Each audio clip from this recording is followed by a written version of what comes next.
ایک social media پر سوال آیا ہے، آصف بھائی نے پوچھا ہے کہ اگر کسی کے گھر میں سفر المظفر کے مہینے میں کسی کا انتقال ہو جائے تو کیا وہ ربیع النور اور آقا کی جشن ولادت کے موقع پر ان کی خوشی میں کیا گھر میں چراغاں وغیرہ کر سکتا ہے؟ اس میں کوئی حرج تو نہیں ہے؟ اصل وہ 3 دن سوگ ہوتا ہے انتقال پر، تو وہ 3 دن کے بعد تو سوگ ختم ہو جاتا ہے۔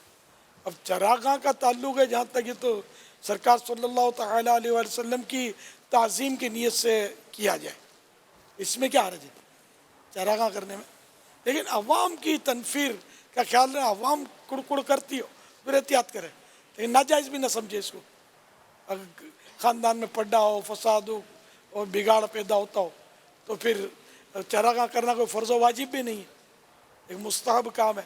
ہاں بقری عید ہے جیسے، اب بولے قربانی بھی مت کرو، میت ہو گئی ہے، پہلی عید ہے، قربانی جب کہ واجب ہے، اب تو یہ کرنی پڑے گی۔ اب خاندان ناراض ہوتا تو آدھی روٹی کم کھائے،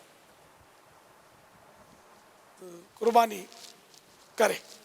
لیکن یہ چراغاں چونکہ ایک مستحب کام ہے اور نہ کرے تو کوئی گناہ نہیں ہے، تو اس لیے وہ اب لوگوں کو نفرتوں سے، منافرت سے بچانا ہے اور اس کو ناجائز بہرحال نہ سمجھے۔